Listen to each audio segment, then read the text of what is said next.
Hello students, तो आज हम लोग देखेंगे बीएससी नर्सिंग का सिलेबस के बारे में। फर्स्ट सेमेस्टर का जो सिलेबस है, फर्स्ट सेमेस्टर में आपको क्या क्या पढ़ना है इस बारे में हम देखेंगे, और किस किस सब्जेक्ट का आपको एग्जाम देने हैं, कितने एग्जाम देने हैं, किस लैंग्वेज में एग्जाम देने हैं, इतना चीज हम आज सिर्फ एक वीडियो में देखने वाले हैं कि बीएससी नर्सिंग का सिलेबस में क्या सब है। तो सबसे पहले हम लोग समझते हैं बीएससी नर्सिंग के सिलेबस में सबसे पहला जो आपको पढ़ाया जाएगा जनरल साइंस। जनरल साइंस में क्या पढ़ाया जाएगा? जो आप पढ़ के आए हैं अभी तक, क्लास 12th के बारे में, क्लास 11th में, क्लास 10th में, जितने भी आपने बायोलॉजी से रिगार्डिंग या मेडिकल से रिगार्डिंग जो स्टडी आपने कर चुका है उसके बारे में रिवाइज कराया जाएगा। जो बेसिक चीजें हैं वो सबसे पहले आपको रिफ्रेश कोर्सेज कराया जाएगा। एक रिफ्रेश कोर्सेज कहने का मतलब है कि जो पहले आप पढ़ के आए हैं उसके बारे में अच्छे से पढ़ाया जाएगा। कम्युनिकेटिव इंग्लिश के बारे में पढ़ाया जाएगा।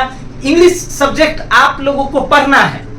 इंग्लिश सब्जेक्ट आप लोगों को, बीएससी नर्सिंग वाले को और जीएनएम वाले को भी इंग्लिश सब्जेक्ट ही भी पढ़ना है। इससे क्या होगा कि ग्रामेटिकली रीजन है कि आप जो क्लास 12th में अगर आप हिंदी बोर्ड से थे, उसके बाद क्या होगा, क्योंकि बीएससी नर्सिंग का जो जितने भी पेपर्स आएंगे वो इंग्लिश में ही आएंगे। अब पहले वाला खत्म हो गया, पहले हिंदी और इंग्लिश दोनों लैंग्वेज में आते थे, लेकिन अब क्या हो गया है, सिर्फ इंग्लिश लैंग्वेज में आए। तो इसलिए फर्स्ट सेमेस्टर वाले बच्चों को इंग्लिश का एग्जाम भी होगा और इंग्लिश सब्जेक्ट पढ़ना भी है। थर्ड नंबर चलते हैं, applied anatomy and applied physiology. ये फर्स्ट सेमेस्टर में आप लोगों को पढ़ना है, applied physiology and applied anatomy. उसके बाद applied sociology and applied psychology, ये भी आपको सब्जेक्ट पढ़ना है। और नर्सिंग फाउंडेशन, नर्सिंग और फाउंडेशन, FON बोलते हैं इसको, NOF भी बोलते हैं, ठीक है। तो ये इतना चीजें आपको फर्स्ट ईयर में पढ़ना है। अब इसके बाद हम लोग समझते हैं ये टोटल जो है आपको बीएससी नर्सिंग 8 सेमेस्टर में होगा। टोटल जो ड्यूरेशन है ये 8 सेमेस्टर में, पहले था ईयर वाइज, ईयर में एक एग्जाम, लेकिन अब क्या हो गया है, ईयर में 2 एग्जाम। 8 सेमेस्टर, कोर्स का ड्यूरेशन 4 ईयर्स ही है, 4 ईयर ही कोर्स का ड्यूरेशन है, लेकिन इसको सेमेस्टर वाइज कन्वर्ट कर दिया गया है, ठीक है। 1 से लेकर के 7 सेमेस्टर में जो है आप लोगों का टोटल 26 वीक का, एक सेमेस्टर कितने सप्ताह का होगा, 26 वीक में ही एक सेमेस्टर खत्म, अप्रॉक्स 6 मंथ, अप्रॉक्स 6 मंथ में के अप्रॉक्स में क्या कर देना है, उसका खत्म कर देना है एक सेमेस्टर। इसमें आप लोग देखेंगे तो वीक में तो 20 वीक लगभग 40 घंटा अगर आप लोग पढ़ते हैं, ठीक है ना, तो टोटल 800 घंटा आपको क्लास में, कॉलेजेस में पढ़ने हैं पूरा सिलेबस कंप्लीट करने के लिए, ठीक है। नंबर ऑफ वर्किंग डे अगर देखा जाए तो 100 डेज, सिर्फ 100 डेज ही आपको पढ़ना है, ठीक है ना। वीक में 5 डेज ही लेके चलते हैं क्योंकि छुट्टी है, कुछ है, तो ये क्या है, सिलेबस उसी के अकॉर्डिंग बनाया गया है यूनिवर्सिटी के द्वारा और इंडियन नेशनल नर्सिंग काउंसिल के द्वारा, ठीक है ना, नेशनल काउंसिल के द्वारा हम ये सेमेस्टर के बाद डील कर। इसमें आपका है वेकेशन है, हॉलीडे है, एग्जामिनेशन के बाद जो एग्जामिनेशन ब्रेक मिलता है आप लोगों को, ठीक है ना, प्रिपरेशन के लिए, एग्जामिनेशन से पहले के लिए जो एग्जाम के तैयारी के लिए जो दिया गया है वो 6 वीक चला जाएगा। अगर टोटल 26 वीक है आपके पास, टोटल कितना है 26 वीक, तो उसमें 6 सप्ताह तो छुट्टी ही है, जिसमें वेकेशन है, हॉलीडे है, एग्जामिनेशन है का प्रिपरेशन के लिए आपको पहले भेजा जाए और फिर एग्जाम के बाद जो छुट्टी मिलती है, तो टोटल 6 सप्ताह तो छुट्टी हो गया, 26 सप्ताह, तो 20 ही सप्ताह पढ़ना है एक सेमेस्टर के लिए, सिर्फ 20 वीक। वेकेशन 3 वीक है, इसमें हॉलीडे 1 वीक रखते हैं, एग्जामिनेशन प्रिपरेशन के लिए 2 वीक दिया जाता है छुट्टी, ठीक है, बच्चों के लिए। ये यूनिवर्सिटी और इंडियन नेशनल नर्सिंग काउंसिल के द्वारा बनाया गया है, तो कॉलेज भी देंगे आपको छुट्टी, कॉलेजेस भी आपको छुट्टी देंगे। 8वां सेमेस्टर जो लास्ट सेमेस्टर है, 1 से 7 सेमेस्टर आपका सेम है, लेकिन जब 8वां सप्ताह में आएंगे तो वो 22 वीक का ही है, इसमें इंटर्नशिप भी इंक्लूडेड है। 8वां सप्ताह के बाद आपको इसमें इंटर्नशिप इंक्लूडेड है। इसमें वेकेशन आपको कम, जैसे बाकी में वेकेशन अगर 3 सप्ताह है तो इसमें 1 ही सप्ताह मिलेगा आपको, हॉलीडे 1 वीक, एग्जाम प्रिपरेशन और ये सब के लिए समय इसमें कम दिया जाएगा।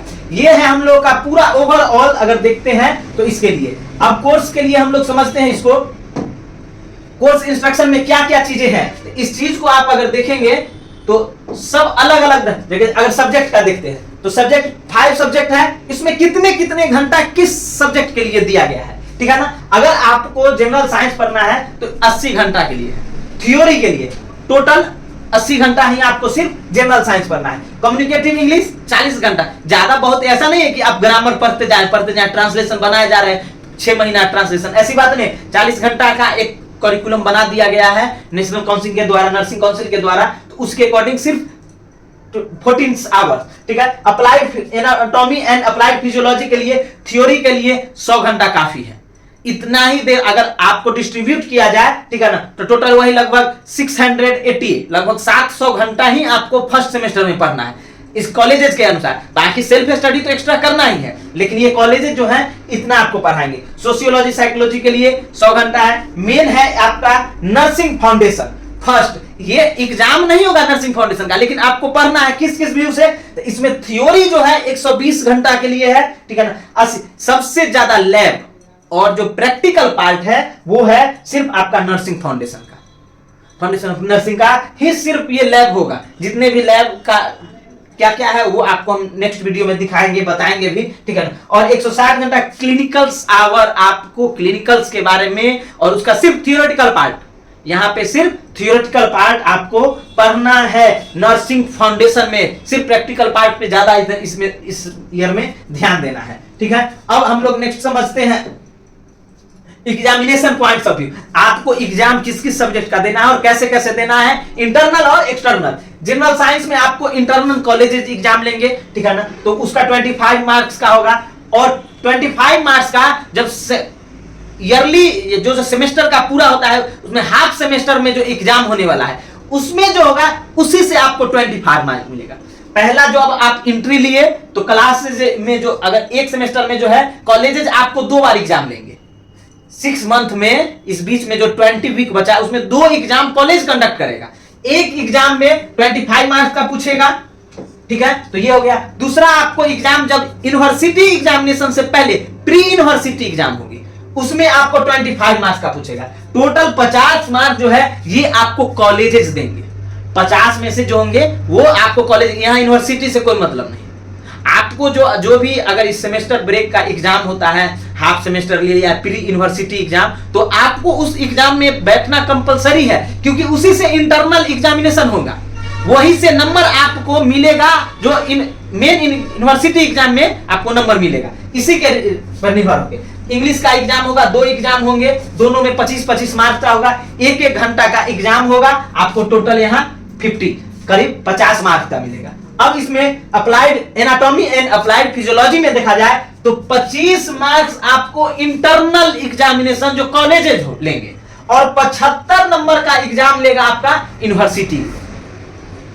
25 नंबर आपको कहां से, 25 में से अगर कॉलेजेस में अच्छा है तो कॉलेज में एग्जाम देने जाइएगा तभी तो 25 में से कुछ नंबर मिलेगा। तो यहां से आपको अप्रॉक्स 50% लेना है और यूनिवर्सिटी एग्जाम लेगी अप्लाइड फिजियोलॉजी और अप्लाइड एनाटॉमी का 75 मार्क्स का, ठीक है। वो ड्यूरेशन देगी 3 घंटा का, वो आपको ड्यूरेशन देगी 3 घंटा में आपको लिखना है। और ये टोटल अगर देखा जाए तो 100 नंबर का एग्जाम होगा एनाटॉमी एंड फिजियोलॉजी का, एनाटॉमी एंड फिजियोलॉजी का। उसके बाद सोशियोलॉजी एंड साइकोलॉजी का 25 मार्क्स इंटरनल कॉलेजेस लेंगे और बाकी 75 नंबर यूनिवर्सिटी एग्जाम लेगा, ठीक है। इसमें 3 घंटा यूनिवर्सिटी आपको देंगे, ठीक है, और साथ में 100 मार्क्स का होगा ये। उसके बाद नर्सिंग फाउंडेशन सिर्फ स्टडी पॉइंट्स ऑफ व्यू से पढ़ना है और ये सिर्फ 25 मार्क्स का एग्जाम होगा जो कि सिर्फ इंटरनल होंगे, जो कि प्री यूनिवर्सिटी एग्जामिनेशन में, अगर आप यूनिवर्सिटी एग्जामिनेशन पहले जो कॉलेज कंडक्ट करती है एग्जाम, उसमें आपको अपीयर होना बहुत जरूरी है। अगर उसमें अपीयर होते हैं तभी आपको ये 25 मार्क्स में से कुछ नंबर मिलेंगे, तभी आप अगर 70% से एबव आपका अगर थियोरेटिकल प्रैक्टिकल बात आती है तभी आप सीओचओ के लिए भी एलिजिबल है, 70% से एबव। तो यही सब मेन इंटरनल में ही आपको नंबर उठाना है। इसमें आप यूनिवर्सिटी एग्जामिनेशन में थोड़ा अगर कम भी जा रहा है तो मैनेजेबल है, लेकिन ये अगर कम, यहाँ तो कॉलेजेस से 20 लगभग अप्रॉक्स मिल जाएंगे आपको अगर अच्छे से पढ़ लिए तो यहाँ तो अपने लोग रहते हैं। नर्सिंग फाउंडेशन सेकेंड में भी होगा, तो ये दोनों ये चीजें जो है ये 25 मार्क्स के हैं, तो आपको इसमें ज्यादा कुछ है नहीं, ठीक है। ये यूनिवर्सिटी एग्जामिनेशन में सिर्फ कहां मिला, ह्यूमन फिजियोलॉजी एनाटॉमी और सोशियोलॉजी एंड साइकोलॉजी, ये सिर्फ 2 पेपर होंगे यूनिवर्सिटी एग्जामिनेशन में और ये सिर्फ इंग्लिश में ही होंगे। अधिकतर बच्चे पूछ रहे थे कि सर एग्जाम हिंदी में दे सकते हैं, नहीं दे सकते हैं, वहां सिर्फ रोमन में और इंग्लिश में ही लिखने का प्रावधान है, इसमें आप लोग नहीं कर सकते हैं हिंदी में, ठीक है। तो ये था। नेक्स्ट हम लोग देखते हैं एग्जाम हमने देखा सिर्फ 2 देना है और बाकी इंटरनल होंगे जो कॉलेजेस कंडक्ट करती है एग्जाम, उसमें आपको अपियर होंगे। मार्क्स कहां से आप डिस्ट्रीब्यूशन ऑफ द मार्क्स जो है इंटरनल असाइनमेंट जो आपको कॉलेजेस असाइनमेंट देंगे उस पे नंबर मिलेगा आपको, ठीक है ना। इन सेमेस्टर कॉलेज एग्जाम जो हमने बताया था कि सेमेस्टर ब्रेक होने के बाद जो होता है एग्जाम प्री यूनिवर्सिटी एग्जाम, उससे आपको नंबर मिलेगा। एक तो पहले मिला असाइनमेंट से, जो कॉलेजेस में टीचर्स आपको दे रहे हैं असाइनमेंट लिखने के लिए, उससे लिखिएगा तो उससे आपको इंटरनल मार्क्स मिलेगा। उसके बाद हम लोग देखिए उसके बाद हम लोग एग्जाम से इंटरनल कॉलेजेस एग्जाम, इन सेमेस्टर एग्जामिनेशन सेमेस्टर के बाद जो एग्जाम होता है यूनिवर्सिटी एग्जाम से सोर्स, और ये इतना चीजें हैं आपको जहां से नंबर सबसे ज्यादा मिलेगा। उसके बाद हम लोग देखते हैं इंटरनल मार्क्स जो है और नर्सिंग फाउंडेशन का जो है फर्स्ट एंड सेकंड थियोरेटिकल और प्रैक्टिकल, ये दोनों जो है ना नेक्स्ट सेमेस्टर के लिए आपको अभी आप पढ़ लिए अच्छा से दे दिए, तो इस सेमेस्टर में नहीं मिला, लेकिन नेक्स्ट सेमेस्टर में आपको सेम यही रिमार्क दे करके और टोटल ऐड कर दिया जाएगा। तो समझिए कि फर्स्ट सेमेस्टर पढ़ते पढ़ते आपको सेकंड सेमेस्टर में भी नंबर मिल गया, ठीक है। तो ये दोनों चीजें हैं। उसके बाद हम लोग देखते हैं एग्जामिनेशन रेगुलेशन में अगर देखा जाए, ठीक है ना, तो आपको मैंडेटरी है कि 50% से ऊपर मिनिमम 50% नंबर लाना ही है अगर आपको एक यूनिवर्सिटी एग्जाम पास हो रहे हैं तो कम से कम आपको क्या करना है, अप्रोक्स 50% नंबर मिनिमम लाना है। ऊपर जितना ले आइए यूनिवर्सिटी एग्जाम, नहीं तो आप फेल हैं। ऐसा नहीं है, अगर फेल करते हैं, अगर 50% से कम नंबर लाते हैं किसी भी पेपर में, अगर मान लेते हैं कि आप फिजियोलॉजी में, अप्लाइड फिजियोलॉजी और एनाटॉमी में फेल कर गए, तो ऐसी बात नहीं कि नेक्स्ट ईयर आपको सिर्फ फिजियोलॉजी दिया जाए, दोनों पेपर देना होगा आपको, प्रैक्टिकल एंड थियोरेटिकल दोनों पेपर आपको देने पड़ेंगे। जो कैंडिडेट अगर थ्योरी में पास फेल कर जा रहे हैं उनको जो है दोनों पेपर देना बहुत अनिवार्य हो जाएगा। तो इसीलिए ईयर बैक है, कभी ये मत समझना कि सेमेस्टर बैक कर गए, जो इस ईयर पास किए तो अगला साल दोनों पेपर एडेड कर देंगे, ऐसी बातें नहीं होंगी। जो कैंडिडेट फेल करते हैं थ्योरी और प्रैक्टिकल में किसी में, तो रीअपियर इन बोथ पेपर, एक पेपर नहीं, आपको दोनों पेपर का एग्जाम देना, रीअपियर इन बोथ पेपर। तो इसलिए एकदम ध्यान से रखिए और उसी अकॉर्डिंग आप स्टडी कीजिए कि आपको कोई दिक्कतें नहीं हो, नहीं तो आप मतलब पूरे ईयर बेकार चला गया, आपका पूरे जो है वो सेमेस्टर बेकार चला गया। और मिनिमम पास होने के लिए 50% होना चाहिए, प्रैक्टिकल में भी और थ्योरी में भी। ऐसी बातें नहीं है कि अब क्लास 10th वाली बातें कैलकुलेशन आप लोग अब भूल जाइए कि क्लास 10th में कैसे पास कर गए, चलिए 30 नंबर ले आए थे 100 में से पास कर गए, वैसी वाली बात नहीं। अब 50% आपको नंबर्स लाना पड़ेगा। मार्क्स चलिए देखते हैं, तो ये चीजें जो हम लोग को दिखाया गया,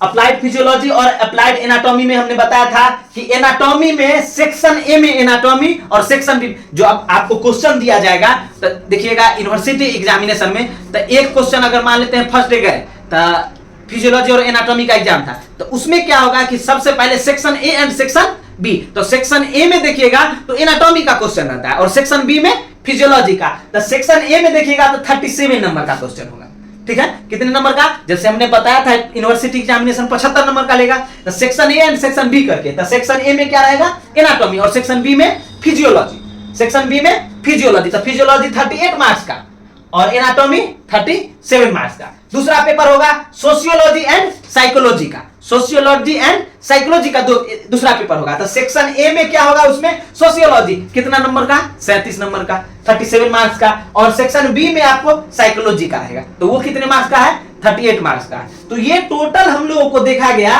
कि अभी जो यूनिवर्सिटी एग्जामिनेशन जितने भी होने वाले हैं फर्स्ट सेमेस्टर में लगभग इतना ही है। आपको ना ही तो ये पहले वाला एग्जामिनेशन छोड़ना है प्री यूनिवर्सिटी एग्जाम, और ना ही आपको इसका ये यूनिवर्सिटी एग्जामिनेशन 75 नंबर का होगा, 2 पेपर होगा फर्स्ट सेमेस्टर में, ठीक है ना, और दोनों पेपर में 50% से एवं मार्क्स होना जरूरी है। अगर ये बार बार आप फेल भी कर रहे हैं तो सिर्फ बीएससी नर्सिंग क्राइटेरिया में सिर्फ 8 साल के अंदर आपको पूरा करना है, नहीं तो फेल हो जाएंगे। अब हम लोग देखेंगे नेक्स्ट में कि एनाटॉमी में क्या क्या पढ़ना है, एनाटॉमी का सिलेबस देखेंगे, फिजियोलॉजी का सिलेबस देखेंगे, और नेक्स्ट वीडियो में हम ये देखेंगे सेकंड सेमेस्टर का भी देखेंगे। तब तक के लिए धन्यवाद और आपको बेस्ट ऑफ लक।